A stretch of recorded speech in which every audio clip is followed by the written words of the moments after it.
內，反服務，爭選舉，動中求變，兩岸趨勢與變數，為你一一解讀。回首2014兩岸經緯，聽晚8點亞洲台。心遊 BB 嚟韓國朝拜，最後一集啦！出發啦！美女廚神做泡菜，真係秀色可餐啊！呢個就係劉心悠請嘅心遊泡菜。美容養顏嘅人參雞湯，貪靚嘅心遊 BB 當然唔會錯過啦！齊無嘅事啦！我咧最中意嘅湯就係雞湯。仲有男神天團錯住推介，一齊食暈佢啊！韓味道，星期六晚8點半，亞洲台。誠邀各界奇能異士，不分地域、種族、年齡，自命身懷絕技，擁有獨特才華，唔好再埋沒你嘅天分啊！即刻嚟挑戰真人 show！我要上 ATV 春晚，優勝者可以喺 ATV 2015人氣春晚大型節目內演出，閃亮舞台，一展所長嘅時間到啦！詳情請登入亞視網站。我還是得走。現在滿大街都是日本兵，你總我是個軍人，死成浮生，傾城絕戀，拉開帷幕。你想到過死嗎？如果沒想到過死，我穿這身軍裝幹嘛？戴濤作為一個軍人，在那個環境裡面和玉墨之間，它是一段非常特殊的感情。這次我們倆的這段愛情戲也是很淒美、很動人。仗把人打盡了，人擠在一起，心也就擠在一起了。49日記，今晚8點半，亞洲台敬請收看。蘭州新區，西北第一個，中國第5個國家級新區。呢度係創業者新樂園。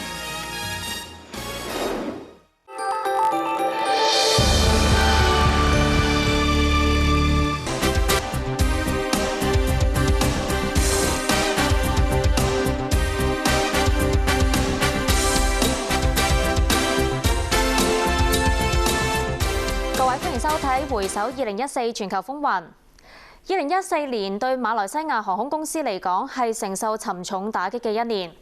短短4個月裏面有2架客機出事，咁其中1架客機喺飛緊嘅途中同地面失去聯絡，至到而家仍然係下落不明，喺航空史上係罕見。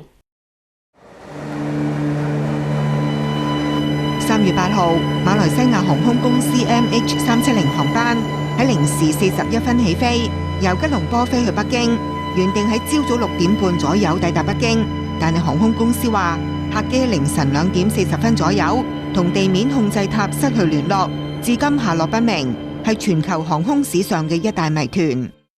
目前掌握到嘅證據顯示，飛機可能喺印度洋海域墜毀，不過至今仍然未發現任何蹤跡。客機載有239人，其中12個係機組人員，有150幾個中國乘客，其餘嘅乘客係嚟自14個國家同埋地區，包括台灣、馬來西亞、印尼等。呢宗罕見嘅航空事故震驚全球，中國第一時間展開搜救，國際社會隨即加入聯合搜救大行動。不過由於有關方面提供嘅信息混亂，幾次要修訂搜索嘅範圍，期間一度發現懷疑係飛機殘骸嘅物體，後嚟證實只係漂浮物。日復一日，並冇打撈到任何飛機殘骸同埋乘客嘅遺體，乘客家屬接受唔到親人以呢種方式告別。失望之後嘅失望，客機失蹤之後2個幾禮拜，馬來西亞總理納吉布宣布令人心碎嘅消息。With deep sadness and regret that I must inform you that according to this new data, Flight MH370 ended in the southern Indian Ocean. 到咗6月，澳洲方面公布，根據對客機嘅衛星數據所做嘅最新分析，制定咗新嘅搜尋區域，由原先懷疑墜機嘅印度洋海域向南移，距離澳洲西海岸大約1800公里嘅海域繼續搜尋，面積大約係6萬平方公里。新區域係專家確定嘅最有可能揾到飛機嘅地方。4個幾月之後，7月17號，一架由荷蘭阿姆斯特丹飛去吉隆坡嘅馬來西亞航空公司 MH17 航班喺靠近俄羅斯邊界嘅烏克蘭東部地區，大約1萬米嘅高空墜毀，機上298人全部罹難，差唔多2/3係荷蘭人。當時烏克蘭嘅親俄羅斯武裝分子同烏克蘭政府軍喺客機墜毀地點頓涅茨克附近激戰。美國同烏克蘭指控俄羅斯向親俄嘅武裝分子提供武器，武裝分子係用防空導彈擊落飛機。烏克蘭話係恐怖主義嘅行為，武裝分子同埋俄羅斯否認，但係其後武裝分子組織有高層成員就承認，當日係以一枚山毛櫸地對空導彈擊落客機，目標本來係烏克蘭軍方運輸機，結果擊中馬航客機。負責調查事故嘅國際調查員曾經受到武裝分子嘅阻撓。9月，荷蘭國家安全委員會發表初步嘅調查報告，話目前掌握到嘅飛行記錄同埋嚟自空管部門嘅雷達數據顯示 ，MH17 航機係喺正常飛行嘅情況之下突然墜毀嘅。報告認為，客機喺空中被大量能量巨大嘅物體擊中，可能由此導致客機結構損毀，喺空中解體。事件令人懷疑客機係被一枚地對空導彈擊落嘅。馬來西亞總理納吉布呼籲各方緊密合作，協助調查事件。馬來西亞同埋國際調查隊而家喺度努力搜集客機被擊落嘅物證。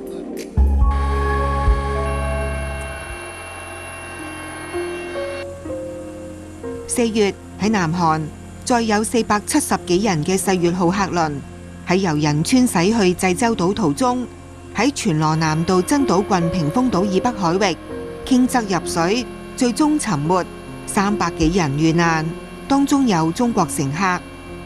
死傷者當中大部分都係參加畢業旅行嘅高中生。事發之後，船長同大部分船員冇履行到職責，安排乘客逃生，反而率先自行棄船。有船員更加要求乘客留喺船艙裏面，導致大批乘客被困喺船艙，造成重大傷亡。南韓總統朴槿惠事發之後到場視察救援工作，指責船員嘅行為不可饒恕，無異於殺人。佢3次就事故向國民道歉。喺年底，南韓當局發表個調查報告指出，沉船嘅主要原因係超載同埋舵手操作唔熟練。調查話，船公司改裝船身，擴大載運空間嚟到增加收入，而涉及事故嘅船公司同埋10幾個船員被起訴殺人、疏忽職守同埋棄船等罪名。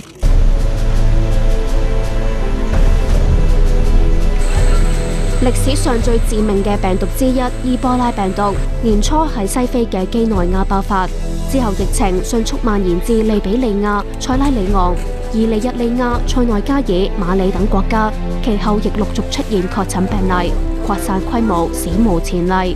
率先爆發疫情嘅西非4國，醫療衛生系統薄弱，冇能力應付大規模爆發嘅疫情。加上家屬堅持以傳統方式為染病嘅死者舉殯，並且觸摸遺體，增加疫情擴散風險。8月，世衛宣布將伊波拉疫情定性為突發公共衛生事故。伊波拉病毒可以通過患者嘅血液、體液同分泌物傳播。喺對抗疫情入面，醫護人員感染嘅風險最高。美國、西班牙、德國、挪威、法國同英國等國家分別有醫護人員或者志願組織人員喺西非受到感染。美國出現首宗本土確診個案，患者由利比里亞返回德州後證實染病，曾經照顧佢嘅醫護人員受到傳染。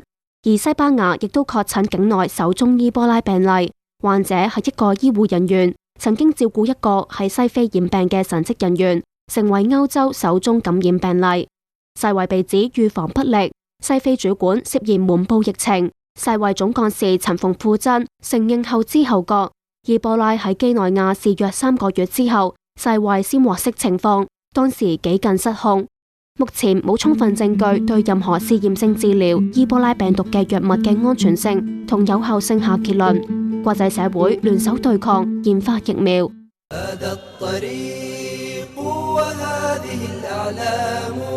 伊斯蘭國6月喺互聯網發表聲明，宣布喺橫跨伊拉克同敘利亞邊境區域建立一個伊斯蘭教國家，成為威脅全球嘅武裝組織。6月，伊斯蘭國組織嘅武裝分子喺伊拉克發動攻擊，伊拉克政府幾乎無力應對，潰不成軍。短短幾日，多個城鎮失守。美國等西方國家起初未有介入，聲稱係伊拉克什葉派同遜尼派之間嘅教派鬥爭。不過伊斯蘭國嘅軍力強大，佢哋由敘利亞內戰取得美國同西方國家大量重型武器，加上佔據伊拉克同敘利亞多個石油設施，偷運原油，取得大量嘅資金。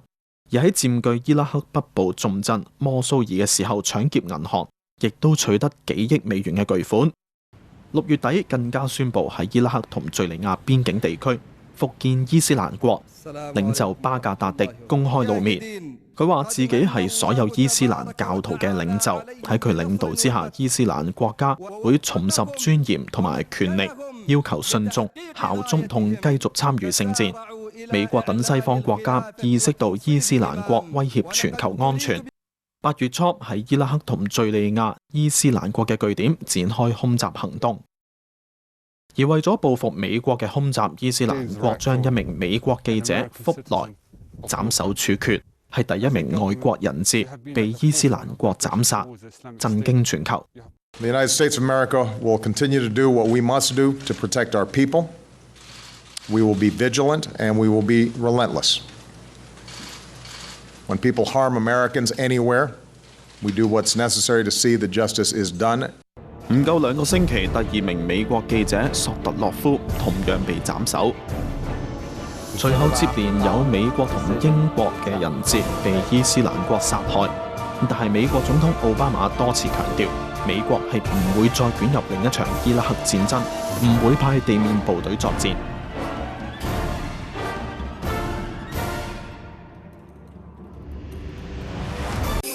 新嘅一年，黐實亞洲電視4大頻道精彩節目無限放送。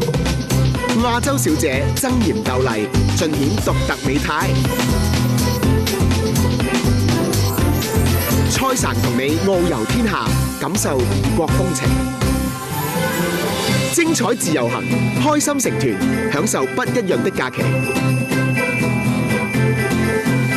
經典金曲。樂章用醉人旋律開展新嘅一年。ATV 與你普天同慶過新年。都市女性大肚腩未必係中年發福，可能係婦科癌症信號。喺身體入邊，咁你淨係靠摸咧都唔係最準嘅。定期檢查加上科學醫治，大大增加康復機會。良醫有方，滅癌獻愛心。星期日晚10點半。誠邀各界奇能異士，不分地域、種族、年齡，自命身懷絕技，擁有獨特才華，唔好再埋沒你嘅天分啊！即刻嚟挑戰真人 show！我要上 ATV 春晚，優勝者可以喺 ATV 2015人氣春晚大型節目內演出，閃亮舞台，一展所長嘅時間到啦！詳情請登入亞視網站。酒逢君子千杯少，左右論證唔怕多。有人違咗法嘅話呢，其實應該係依法追究嘅。欲知天下事，還看把酒。唔好僥倖，唔好以為咧好低嘅成本就可以解決呢一件事。關注時政嘅嘉賓，今晚現身陳文雄、曾淵滄，探討嘅議題係縱觀2014中國經濟進入新常態。把酒當歌，今晚11點10分。2017年普選行政長官係香港政制發展嘅里程碑。根據基本法第45條，首先由一個有廣泛代表性嘅提名委員會提名行政長官候選人，之後交由全港選民以1人1票普選，最後當選人由中央任命。依照呢啲步驟，我哋一齊喺2017年普選行政長官。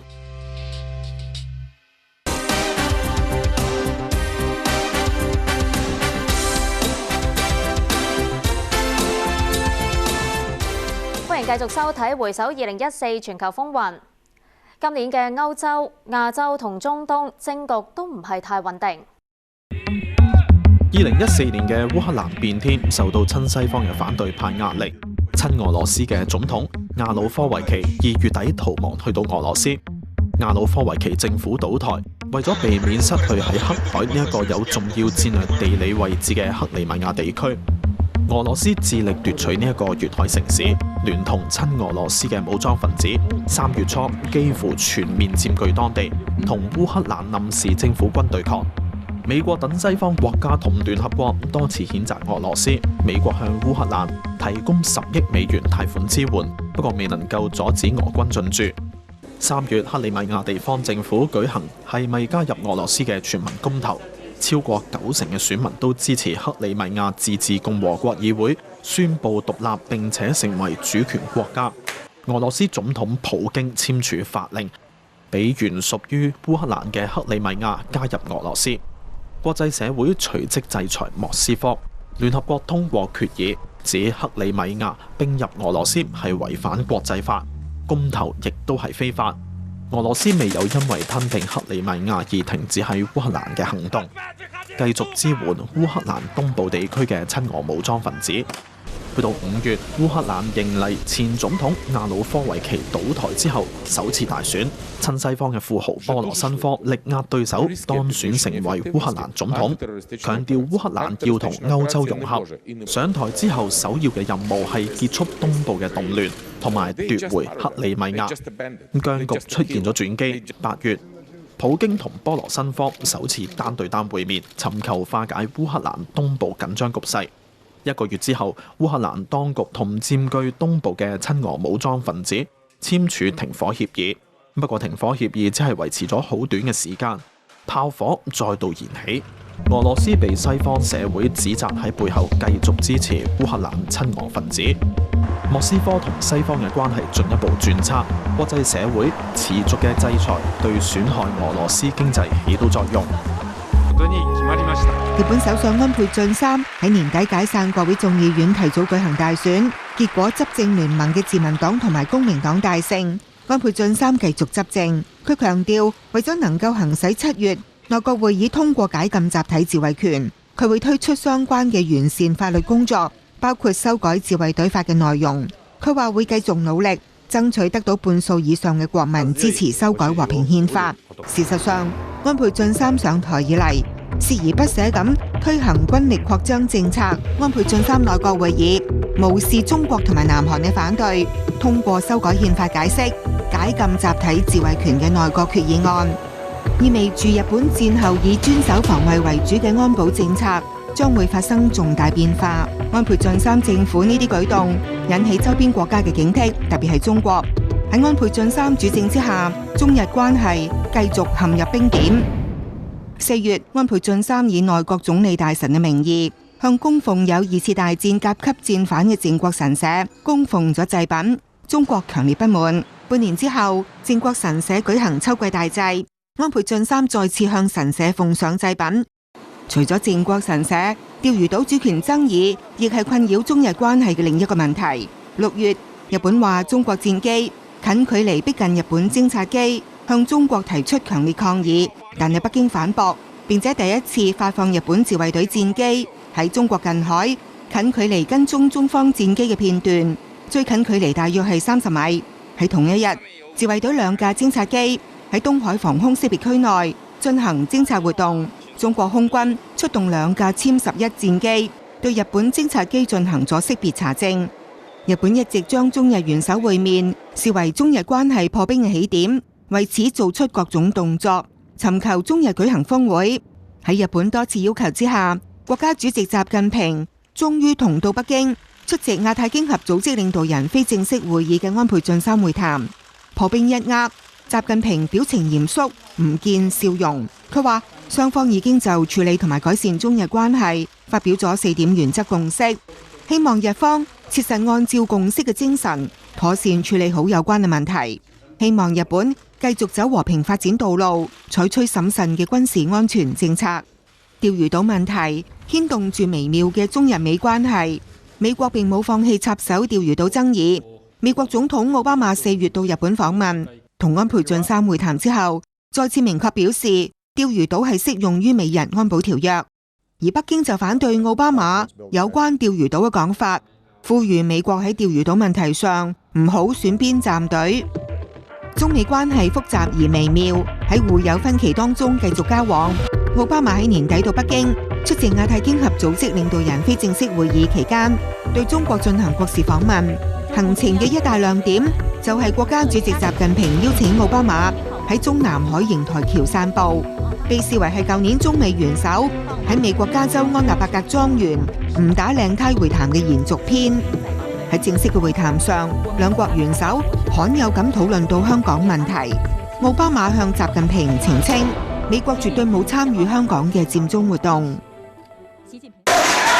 南海主權爭議引發嘅風波由外交層面蔓延到民間。5月中，越南爆發反華騷亂，民眾衝入去華資工廠，破壞、搶掠同埋縱火，抗議中國喺西沙群島設置鑽油平台，廠方損失慘重，有華人喪生。觸發越南民眾不滿嘅係中國海洋石油總公司5月初喺南海西沙群島設置鑽油平台，勘探石油3個月。越南方面聲稱，平台嘅位置距離越南海岸線只有120海里，喺越南專屬經濟區內，指中國違反國際海洋公約，要求停止勘探活動，又派出船隻試圖阻撓，多次同中方船隻碰撞。不過中方堅持鑽油平台係喺中國嘅主權範圍內，反指越方干擾係侵犯中國主權，鑽油平台會繼續運作。那麼中國在自己的領土領海上進行鑽探作業是堅定不移的，這個井我們一定要打成，不會受任何外來的干擾和破壞。南海蘊藏豐富石油、天然氣資源，周邊國家都宣稱對南海島嶼擁有主權，爭議持續多年，到今年升溫。美國插手干預，話任何唔受控制嘅區域糾紛，最終會影響到美國盟友嘅話，有可能會導致美國採取軍事行動。到7月中，中方宣布撤走鑽油台，風波暫告一段落。2014年嘅南北韓關係時冷時暖，北韓領袖金正恩發表新年講話，擺出要同南韓改善關係嘅姿態。2月底，南北韓一連6日舉行停辦咗3年幾嘅離散家庭團聚活動，因為戰爭而分隔兩地60幾年嘅家庭喺北韓嘅金剛山重聚，場面溫馨感人。不過呢種和諧嘅氣氛好快就結束。團聚活動後嘅2日，北韓向日本海發射短程導彈，抗議美國同南韓舉行聯合軍事演習。隨後嘅幾個月，北韓都接連向日本海發射火箭炮同導彈，朝鮮半島局勢再趨緊張。到9月，北韓為咗緩和緊張關係，派出150個運動員參與南韓嘅仁川亞運，運動場成為南北韓建立友好關係嘅橋梁。而北韓第2號人物、國防委員會副委員長兼人民軍總政治局長黃炳誓，連同2個高官突然前往南韓出席仁川亞運嘅閉幕式，係北韓歷嚟第一次派高官出席亞運嘅閉幕式。3個人趁機會同南韓官員會面，係兩韓5年嚟最高級別嘅會談。南北韓關係喺過去5年處於低谷，北韓官員此行被視為破冰之旅，係兩韓改善關係嘅契機。不過和解之路崎嶇，北韓官員訪問南韓之後唔夠1個禮拜，雙方就2次喺邊界交火，原因分別係有北韓嘅巡邏艇喺西部海域短暫越界，以及有南韓嘅民間團體用巨型嘅氣球散發過萬張反北韓嘅傳單。港人熱門旅遊熱點泰國政局令人關注。年初反對派發起嘅封鎖曼谷行動，為新一輪反政府示威揭開序幕。多個主要交通路口、商業區同多棟政府建築都擠滿示威人潮，佢哋嘅目標只有一個，就係迫使看守總理英祿落台。英祿拒絕辭職，並且宣布曼谷同周邊地區實施緊急狀態令，確保2月大選順利舉行。不過反對派杯葛同阻撓大選。反對派領袖素貼喺3月宣布結束封鎖曼谷行動。英祿雖然保住執政權，但喺5月憲法法院裁決佢喺官員調職案中違法濫權。英祿同另外9個內閣官員最終黯然落台。政壇風雲突變，一直聲稱政治中立嘅軍方喺5月突然以恢復和平同秩序為理由，喺無預警之下宣布全國進入戒嚴。陸軍總司令巴育突然宣布發動軍事政變，推翻政府，成立全國維持和平秩序委員會，接管國家政權。巴育擔任主席同暫代總理職務。巴育又獲得泰王普密蓬授權。7月，泰王普密蓬批准軍方提交嘅臨時憲法。臨時憲法繼續賦予全國維持和平秩序委員會大權，繼續領導國家。1個月之後，巴育正式成為總理，國家事務由佢領導嘅維和委員會聯同過渡政府共同掌管。2014年以巴衝突持續，3名以色列青年喺6月相信被巴勒斯坦武裝組織哈馬斯綁架同殺害，觸發新一輪衝突。之後1名巴勒斯坦少年喺一間超級市場外面被擄走，其後喺樹林發現佢嘅遺體，懷疑係以色列民眾針對3名以色列青年被綁架同殺害嘅報復行為。事件觸發大批巴勒斯坦人上街抗議，之後哈馬斯組織向以色列發射幾十枚火箭，以色列還擊封鎖加沙地帶，空襲當地哈馬斯嘅多個據點，亦都擴大軍事行動，出動地面部隊圍剿哈馬斯。以色列被指炮火誤中民居，大批巴人死亡。以軍嘅大規模攻擊未有停止，炮彈多次擊中由聯合國設施改建而成嘅難民營。事件持續去到8月底，以巴喺埃及等各方斡旋之下，最終達成無限期停火協議。今年5月總統選舉，軍方領袖塞西當選，埃及再次由軍人掌權。呢位軍事強人得票率有近97%。塞西上任之後推行經濟改革，為政府開源節流，力求吸引外資。埃及嘅經濟出現復甦跡象。同一時間，塞西加緊打壓阿拉伯之春之後執政嘅穆斯林兄弟會，多人被判死刑或者監禁，做法比前總統穆巴拉克更加獨裁。11月，穆巴拉克獲撤銷2011年武力鎮壓示威者嘅控罪，佢唔使終身監禁。同案嘅7個官員亦都獲撤銷控罪，引發大批民眾示威。種種跡象顯示，埃及嘅舊勢力正係重新崛起。有評論就認為，2011年嘅革命已經失敗。2014年9月18號，蘇格蘭歷史一刻，獨立公投展開，超過400萬合資格選民用手上嘅一票決定蘇格蘭嘅命運，到底係留喺英國定係脫離獨立？蘇格蘭並入英國300幾年，未有停止過要求獨立。不過，公投未有為蘇格蘭帶嚟獨立。喺近45%人贊成、超過50%反對之下，獨立公投被否決。大不列顛聯合王國超過300年嘅歷史得以維持統一。2014年將盡之際，喺紛擾嘅國際政治當中，傳嚟一個正面嘅訊息：美國同古巴關係歷史性破冰，兩國結束超過50年嘅敵對，將會恢復外交關係。美國總統奧巴馬話：孤立政策過時，係時候要改變。而古巴領袖勞爾就話：兩國要喺人權同埋外交等方面求同存異。同大家回顧完2014年國際大事，亦都祝各位有一個豐盛嘅2015年，亦都祝願世界和平。再見。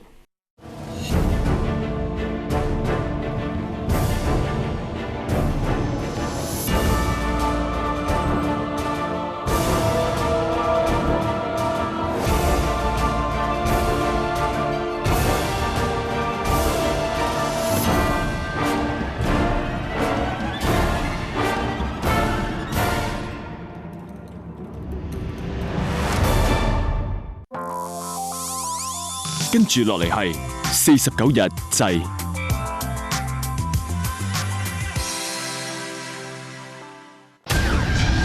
聖誕節期間，有人喺旺角以購物為名，滋擾商鋪同埋居民，試圖改變政改框架。但係咁樣能唔能夠改變中央政府嘅心意呢？泛民係咪亦都應該出嚟表態呢？今日 TV 焦點為你論述。